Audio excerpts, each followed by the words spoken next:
So hey guys, welcome to my new video. दोस्तों, आज हम लोग डिस्कस करेंगे बाजार से रिलेटेड। अब देखिए, बाजार में असली खेल क्या चल रहा है, क्योंकि अगर आप देखोगे तो मार्केट तो कहीं ना कहीं टॉप पे बैठी हुई है, लेकिन पोर्टफोलियो की धज्जियां उड़ी हुई है और आज भी पोर्टफोलियो के अंदर अच्छा खासा फॉल देखने को मिल रहा है। पिछले कुछ समय से लगातार गिरावट ही चल रही है। अब असली खेल क्या चल रहा है बाजार के अंदर, सारी बातों को समझेंगे और इसी के साथ साथ कुछ स्टॉक्स है जिनको लेकर न्यूज है, तो उन बातों को भी इसी वीडियो के अंदर डिस्कस करेंगे। तो काफी इंपॉर्टेंट रहेगा, बिना स्किप के जरूर देखें। और दोस्तों, अगर आप चैनल में नए हैं तो चैनल को सब्सक्राइब कर दें, बेल आइकन को प्रेस कर दें, ताकि इसी तरीके से इंपॉर्टेंट नोटिफिकेशन सबसे पहले आपको मिलते रहेंगे। चलिए शुरुआत करते हैं आज के बाजार के साथ। तो निफ्टी 50 का मोमेंटम देखेंगे तो आज 19 पॉइंट के आसपास के गिरावट के साथ 26,027 पे क्लोज हुई है। हालांकि ओपनिंग देखोगे तो 25,900 पे हुई है। हाई बना 26,047 का, लो बना 25,900 का और क्लोज होती 26,000 के ऊपर। यानी आज भी सेंसेक्स एंड निफ्टी की बात करते हैं तो लोअर ही क्लोज हुआ है। लेकिन दोस्तों, स्मॉल कैप और मिड कैप की बात करते हैं तो वो हमें आउट परफॉर्म देखने को मिला। यानी आज काफी समय के बाद निफ्टी निफ्टी 50 तो लोअर रहा, लेकिन स्मॉल और मिड में थोड़ा सा अच्छा मोमेंटम देखने को मिला था। हालांकि अभी आप देखो तो निफ्टी 50 तो टॉप पे बैठी है, क्योंकि हाई अगर आप देखेंगे 52 वीक तो 26,325 का है और 26,000 के ऊपर ही क्लोज दी है। तो एक तरह से बाजार तो टॉप पे बैठी है, ऑल टाइम हाई पे है, लेकिन पोर्टफोलियो में गिरावट क्यों है? क्योंकि दोस्तों, बेसिकली गिरावट जो देखने को मिली है वो स्मॉल कैप और मिड कैप कंपनियों के अंदर देखने को मिली है। तो जिनके भी पोर्टफोलियो में स्मॉल कैप और मिड कैप ज्यादा भरे पड़े हैं, उनके पोर्टफोलियो की हालत ज्यादा खराब देखने को मिल रही है। और यही वजह दोस्तों, कभी भी आप पोर्टफोलियो क्रिएट करते हैं तो आपको यही बताया जाता है कि सबसे ज्यादा मान लो 100 रुपए आपको इन्वेस्ट करना है, तो तरीका क्या बताया था एनालिस्ट के थ्रू कि आपका मैक्सिमम जो अमाउंट होना चाहिए वो लार्ज कैप में होना चाहिए, बाद में मिड कैप में, फिर थोड़ा जो बचता है वो स्मॉल कैप में, क्योंकि स्मॉल कैप में रिस्क बहुत ज्यादा होता है। क्योंकि जब गिरावट होगी तो स्मॉल कैप की धज्जियां उड़ जाती है और रिकवर होने में भी टाइम लगता है। तो इसीलिए स्मॉल कैप और मिड कैप के अंदर हमें ज्यादा फॉल देखने को मिल रहा। और एक और रीजन है, गिरावट तो हो गई, लेकिन रीजन क्या है? सबसे पहले रुपया अगर आप देखो तो लगातार नीचे लेवल पे है और अपने लोअर स्तर पे है। और उससे बड़ी बात दोस्तों की एफआई का आउटफ्लो लगातार बढ़ता हुआ नजर आ रहा है, यानी कि एफआई की लगातार बिकवाली चल रही है। और आज भी देखेंगे 15 दिसंबर 2025 का डेट देखिए, आज भी एफआई की बिकवाली हुई है 1468 करोड़, 12 तारीख को भी 1142 करोड़, उससे पहले भी, यानी कि दिसंबर महीने में लगातार बिकवाली ही बिकवाली है। और यही नहीं दोस्तों, अगर हम लोग नवंबर या अक्टूबर की बात करते हैं, सितंबर की बात करते हैं, अगस्त जुलाई की बात करें, तो यहाँ पे भी बिकवाली ही देखने को मिल रहा।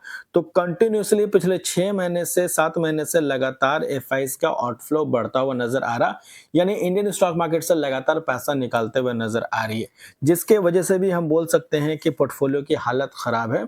और इसी के साथ साथ इंडिया और यूएस के में जो ट्रेड डील चल रहा था उससे कुछ पॉजिटिविटी निकल कर आ चुकी है, लेकिन अभी तक फाइनल नहीं हुआ, तो उसका भी इम्पैक्ट बाजार के अंदर काफी पड़ रहा। और अब तो मैक्सिको भी दोस्तों 50% का टैरिफ लगाने जा रही है इंडिया के ऊपर 2026 शुरुआत से ही। तो एक तरह से डबल बटन पड़ता हुआ नजर आ रहा। तो अभी इंडिया के साथ कुछ अच्छा और कुछ खास होता हुआ नजर नहीं आ रहा, पॉजिटिविटी चीज देखने को मिल नहीं रही है, जिसका भी इम्पैक्ट बाजार के अंदर पड़ रहा। अब आपको क्या लगता है, कमेंट करके जरूर बताएं। इसी के साथ साथ अमेरिकन बाजार की बात करते हैं तो बाजार ओपन हो चुका है। डाउ की बात करें तो पॉजिटिव के साथ फिलहाल है, 159 पॉइंट के आसपास की तेजी बनी पड़ी है। हालांकि मॉर्निंग में किस तरीके से क्लोजिंग होती है देखना काफी इंपॉर्टेंट रहेगा। एंड नेस्डेक की बात करते हैं तो नेस्डेक में भी पॉजिटिव के साथ चल रही है। और फिलहाल देखिए, अमेरिकन बाजार को देख करके दुनिया भर के बाजार रिएक्ट करती है, इसलिए अमेरिकन बाजार को ट्रैक करना काफी ज्यादा इंपॉर्टेंट हो जाता है। अभी तो पॉजिटिव है, लेकिन मॉर्निंग में किस तरीके से क्लोजिंग होगी देखो, अभी नेगेटिव भी हो गया, तो मॉर्निंग में किस तरीके से क्लोज होती है देखना काफी इंपॉर्टेंट रहेगा। और उसी के बेसिस पे दुनिया भर के बाजार के अंदर हमें रिएक्शन भी देखने को मिल जाता है। अब बात करते हैं कुछ स्टॉक को लेकर, जिसमें पहली कंपनी का नाम है टाटा पावर लिमिटेड, जिसके बारे में हमने पहले भी कई बार डिस्कस किया है। अब दोस्तों, टाटा पावर को लेकर एक बहुत ही बड़ी खबर निकल के आ चुकी है और गाइडेंस निकल के आया है। कंपनी का गाइडेंस क्या है देखिए, Tata power to invest 1.25 lakh crore in capex, target 10,000 crore profit after tax by financial year 2030। 2030, यानी 2030 तक का प्लान अगर देखो टाटा पावर का तो वो काफी जबरदस्त है, काफी बड़ा इन्वेस्टमेंट का प्लान है, काफी बड़ा कैपेक्स है, लगभग 1.25 लाख करोड़ का। और प्रॉफिट आफ्टर टैक्स जनरेट करने का जो टारगेट है, लक्ष्य है, वो है 10,000 करोड़ का। और डेट नोट कर सकते हैं 15 दिसंबर 2025 7:46, यानी कि ये दोस्तों लेटेस्ट न्यूज है जो कि मार्केट क्लोज होने के बाद न्यूज आई थी। अब इसका इम्पैक्ट बाजार के अंदर किस तरीके से पड़ेगा, बाजार किस तरीके से लेगी, कमेंट करके जरूर बताएं। तो फिलहाल दोस्तों ये प्लान अगर आप देखोगे तो ये स्टॉक एक्सचेंज के अंदर बताया गया है, राइट, जिसका सारा डिटेल यहाँ पे दिया गया है। आप चाहे तो वीडियो को पॉज करके अच्छे से इसको स्टडी कर सकते हैं। तो एक तरह टाटा पावर का जो प्लान है वो काफी मेगा प्लान देखने को मिल रहा है, काफी बड़ा इन्वेस्टमेंट करने का प्लान है और इससे अच्छा खासा प्रॉफिट जनरेट करने का भी प्लान कर रही है। लेकिन ये होगा नहीं होगा ये तो बात की बात है, लेकिन फिलहाल कंपनी का मैनेजमेंट तो काफी पॉजिटिव चल रही है और काफी बड़ा कैपेक्स करने का प्लान कर रही है। अब इसको लेके आप क्या सोचते हैं, कमेंट करके जरूर बताएं। और इसी के साथ साथ दोस्तों रेलवे इंडस्ट्री के लिए भी एक बड़ी खबर निकल के आई हुई है एंड उससे रिलेटेड क्या अपडेट है और कौन सी कंपनी को फायदा हो सकता है, चलिए बात समझते हैं। हालांकि ये जो मैं बात करूंगा ये सारे एजुकेशन पर्पस के लिए है, बाय और सेल करने का बिल्कुल भी रेकमेंड नहीं है, तो सिर्फ स्टडी पर्पस से ही वॉच करें। देखिए, 4 railway stocks in focus after Indian Railway invest 14,000 crore for Vande Bharat, यानी कि दोस्तों इंडियन रेलवे लगभग 14,000 करोड़ रुपए खर्च करने जा रही है वंदे भारत के अंदर।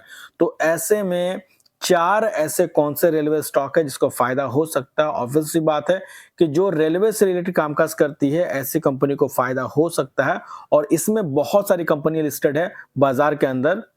अब देखिए क्या है, here are the stock that benefit from the Indian Railway investment of 14,000 crore for Vande Bharat, जिसमें पहला कंपनी का नाम आता है आयरकॉन इंटरनेशनल लिमिटेड। अब फायदा होगा या नहीं होगा ये कोई बता नहीं सकता, ये एक अनुमान है जो रिसर्चर लोग लगाते हैं, लेकिन यहाँ पे दोस्तों अच्छे से स्टडी करने की जरूरत है। एंड सेकंड कंपनी का नाम है Texmaco rail and engineering limited, जो कि एक माइक्रो कैप क्वालिटी का स्टॉक है जिसका मार्केट कैप 5,138 करोड़ का है, जो कि काफी ज्यादा रिस्की होता है। इसके अलावा थर्ड कंपनी का नाम है टीटागढ़ रेल सिस्टम्स लिमिटेड, जो कि एक स्मॉल कैप क्वालिटी का स्टॉक है जिसका मार्केट कैप 10,691 करोड़ का है। एंड इसी के साथ साथ फोर्थ एंड लास्ट कंपनी का नाम है रेल विकास निगम लिमिटेड, जो कि एक पीएसयू कंपनी है और इसका मार्केट कैप है 65,188 करोड़ का। तो इन चारों कंपनी के ऊपर आप चाहें तो स्टडी कर सकते हैं, लेकिन कोई भी इन्वेस्टमेंट करने से पहले अपने फाइनेंशियल एडवाइस की सलाह जरूर लें। तो फिलहाल दोस्तों इस वीडियो में इतना ही। होप करता हूं इन्फॉर्मेशन आपको अच्छी लगी हो। अगर अच्छी लगे तो लाइक जरूर करना, चाहे तो सब्सक्राइब भी कर लेना, ताकि इसी तरीके से इंपॉर्टेंट नोटिफिकेशन सबसे पहले आपको मिलते रहेंगे। तो मिलते हैं नेक्स्ट वीडियो में, तब तक के लिए बाय बाय।